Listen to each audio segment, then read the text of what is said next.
When Butler first arrived in Golden State, a lot of us didn't think much of it because we said, how does this really appear? We're accustomed to seeing a guy like Steph with a guy like Clay.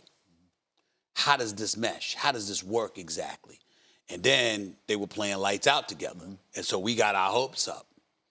But then it came crashing down once Steph hurt his hamstring, and it is what it is. Here's what makes this look bad. Butler obviously forced his way out of Miami. We know you didn't want to be a number one option. You wanted to play with somebody who's a number one. You didn't mind being that quote-unquote Robin. Then you go to Golden State, y'all got major success. Steph gets hurt. You got your money. And Joe Lacob and the Golden State Warriors, all they need is one game. See, it ain't like Steph went down like Tatum did, and he's out for the next year at least. It's not like that. Everybody had projected it's going to take about a week. Steph Curry should be back for Game 6. All you got to do, 3, 4, 5, give me one game. And he couldn't do it. 11 shot attempts last night, 20 shot attempts over the last 2 games. I say, then therefore, doesn't this not live up to the expectation? I'm saying that was the original expectation. Okay. What we saw. Okay. That's what I'm saying. What we saw. Got it. Okay. The other stuff when they were successful is what we didn't expect. Correct. Last night was more of what we expected. You didn't expect. Right. Got it. Copy. From this standpoint alone, last year they were in 10th. They didn't make the playoffs. This year they started off in 10th when they got Jimmy. They made the playoffs. I would say it worked out from that perspective. But what I'm going to say about Jimmy is, as great as Jimmy is, the playoff Jimmy thing has put Jimmy Butler in a conversation with guys that maybe are a little bit above Jimmy Butler.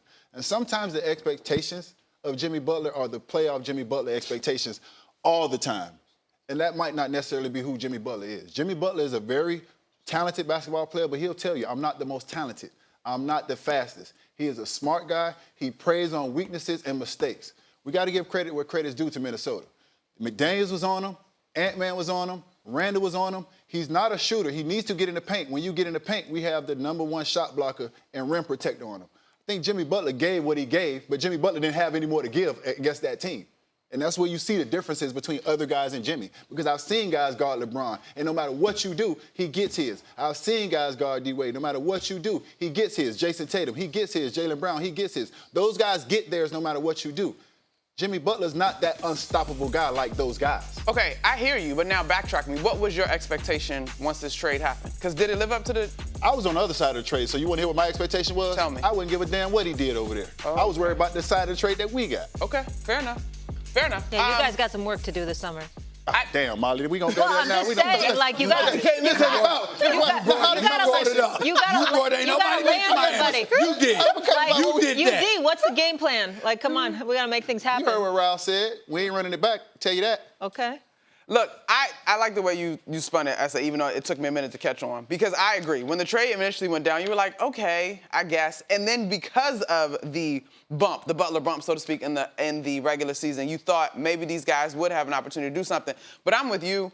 To me, this is more about Minnesota than it is about Golden State and Jimmy Butler. And I think practically when you look at that roster, without Steph, you regressed back to who they were in February, and you swapped Jimmy Butler in for Steph. And while Jimmy Butler deserves a ton of kudos and is respected in this league, I don't think anybody's taking Jimmy Butler straight out over an opportunity to play with Steph and Curry. Right. I just think the thing that, listen, first of all, of course, Minnesota deserves all the credit in the world. I think that right now they should be the favorites to win it all, to be honest with you. But what I'm saying to you is this. Let's encapsulate it on this level, y'all. I need one game. Just one. I hear you. We got Steph Curry got hurt early in the game 2. So I got 3 quarters of game 2. And then I got games 3, 4, and 5. We just need one to get Steph Curry back on the court. I hear you. If I am an owner and I gave you over $100 million over the next 2 years, I didn't ask for a series. I didn't ask for a berth to the conference finals. I need one game, just one. That is what I think people are going to walk away. We all know Jimmy Buckets and what he can do. We all know what he's done. We all have mad respect and love for him. All I'm saying is, you're going to sit up there and ask that one thing. Could you get me one game? Yeah. He couldn't get you one game. Thundercats over there. Wait a minute now. You're right. If you don't score, you don't win. But the attempts, remember, we crucified James Harden for that. Got to hit the top attempts. of the hour. Maybe that's a Steve Kerr conversation. Yeah. Minnesota headed back to the Western Conference Finals for back-to-back seasons. Ant led the Wolves 121-110 in a win over the Warriors with 22 points, 12 assists, while Julius Randle had a big night scoring 29 points. Big Perk hopped on social media, put up this checklist of stars Ant Edwards has eliminated in the postseason over the last 2 years, and then asked, who is next? Stephen A., should Minnesota be title favorites now? I believe they should. I really, really do. The only caveat that I would throw out with what Perk said was, let's not add Steph Curry to that list. Steph Curry was hurt. Steph Curry didn't play. When Steph Curry played, they had a 1-0 lead, and he scored 13 points in the first 13 minutes. And he looked like he was en route to doing some major, major damage, and then he went down. So we can't add Steph Curry to that list. Outside of that, it is what it is. You look at Minnesota right now. So let's look at what they have. You got a big who rebounds and defends in Rudy Gobert. You got a whole bunch of supplementary parts who defend, led by McDaniels. To a lesser degree, Julius Randle. Ant-Man gets up in you. We can't ignore that. Mike Conley Jr. can defend. We can't ignore that. All right, and everybody that brings off the bench, Nas Reed and they show up defensively. So they got that. You got cats that can shoot perimeter shots, led by Ant-Man, the three-point shooting leader this season in terms of making more threes than anybody else in the league this year, 320.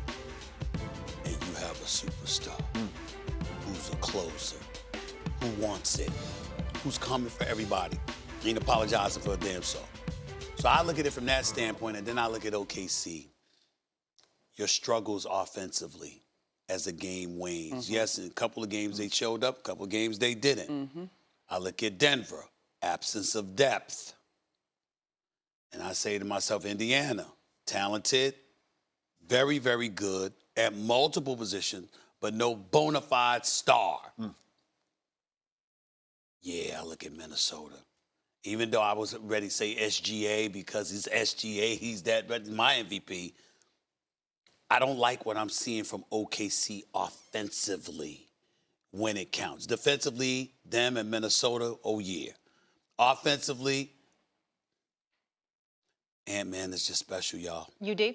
He's just special. I agree 1,000%. And up until about yesterday, OKC was my team. And as I watch that Minnesota team, they literally have everything. They can go big.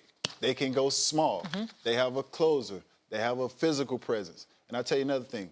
The last 6 out of 7 teams that have won the championship have been teams that have sent Jimmy Butler home. I've been on the other side of that. That's a Watching stat. them teams winning at home. Mad as hell. So I understand that. I didn't realize that. That's a Last 6 stat. of the 7 champions. Last 6 of the 7 champions have Sent been Jimmy teams Butler. that have sent Jimmy Butler home. I've been on the other side of that, Stephen A. Losing sleep over that. Lakers. If SGA is able to get through Denver, Ant-Man is 10-7 against those guys. It'll be an interesting series, but I'm going with Minnesota right now. I believe they've caught lightning in the bottle. They're their best version right now. Julius Randle has been unlocked, and they have everything they need. So you're talking about you going back to Toronto when he was with Philly. I'm going back to So that. Toronto.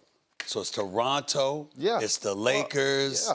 It's Milwaukee. Celtics. It's the Celtics. Yeah. And Not last year. Nuggets. Of Last course, year's Nuggets. Of course, he lost to the Nuggets. The Nuggets. He lost. Jimmy Butler lost to the Nuggets and the Lakers in the finals. In the playoffs, he's lost to the Milwaukee. Celtics. He's Yeah. lost to Boston. He's lost to Toronto. Yes. Those are the Those are teams that 6. have won. That's a stat. Ooh. That's a stat. All right, so I'm That's gonna an be ouch one right there. I think I'm gonna be the only one to hold the line. I think. Okay. It's a frail. The rope is fraying. It is fraying, but I think I still got to give it to OKC right now. You ain't wrong. And we praised a lot this season. Yes, we did. The matchup Yes. between OKC and Cleveland during the regular season. Yes. Right under that tier of excellent regular season games was OKC and Minnesota. Had some really great regular season battles. I think that what I'm holding on to for Oklahoma City is that they are learning in real time. Alex Caruso talked about this a little bit. I can't remember between which games. But he pointed out that he was excited about the opportunity to play Denver because to be the best, you got to go through the best, and you were going to learn through this series. They obviously have a big-time opportunity to close it out. But I think that there's still room for that group to keep growing. It is a slim margin because momentum and a little bit of luck is all a part of winning. And you're going to have to hit shots. Right. Yes. And you're going to have to hit shots. Right? But I do think it just brings us back to, this is why it wasn't, because we have the West this year. Yes. So we'll be out there, NBA Countdown, we'll be out there covering the series. All right, and we can't discount Denver because I think Denver's going to win tonight and they're going to force a Game 7. Jokic in Game 7, Lord have mercy. Let's look out. So it's not over. But if it were OKC, Minnesota, I think there's got 7-game series written all over it. I just find myself saying, as much as I love SGA and I love this brother, I mean, he's the modern-day George Gervin with everything else in between. A brother special. I just watch them struggle the way that they do at times offensively. And I'm just imagining it comes down to them against Ant-Man. Even with all their defenders. You are not wrong because Minnesota can do exactly what Denver is doing to them with better defenders, right? Load up on SGA, make his life difficult, then you're supporting cast kind of like y'all here or what? But I'm just not ready to totally flip the script yet. Not total. I don't think we're totally there. We're just saying, it's like hard. right now, it's that tight. It's hard. You know what I'm saying? That tight. And part of me, then I would also offer, I think them playing through clutch games and even learning through the big debacle of game 2. No love for the Pacers. Eminem, let me help you out. We're talking to Western Conference. But let me help you out. Well, I'm just saying, the favorites to win the title. I didn't say West or East. Yeah, but that's what we was standing West. So here, let me Minnesota. When all else fails, you learn this too. When all else fails, just go like this. It's fluid. You're right about that. It is fluid. It's fluid. So just do that. We'll Get used learn to a lot that. about OKC tonight. Okay. I'll put it that way. Yeah. Right. Over the next few weeks, it's fluid. It's fluid. And we've learned a lot about Minnesota. Everybody too. knows. We've learned a lot about Minnesota, too, because Rudy Gobert has been a guy who they couldn't play in the playoffs. Much maligned, Now he's a guy who they can rely on Guarding on the to perimeter. play in the playoffs. Guarding on the perimeter. We spared no expense last year when Luka had him out there dancing. Like it wasn't Luka. He handled his business. But by the way, he won't be required to be on the perimeter against OKC if that happens because they'll have him down low because Hartenstein or Chet Holmgren, one or the other, somebody's going to be lurking down low and he'll have to stay there. But that's one of the reasons why I picked Minnesota. They're operating on all cylinders right now. They really are. Oh, if OKC closes tonight, I feel good. If they don't, I'm probably flip-flopping. I'm joining y'all tomorrow. No flip-flop. It's fluid. Fluid. I'm riding with the fluidity. It's fluid. Trust me, it's fluid.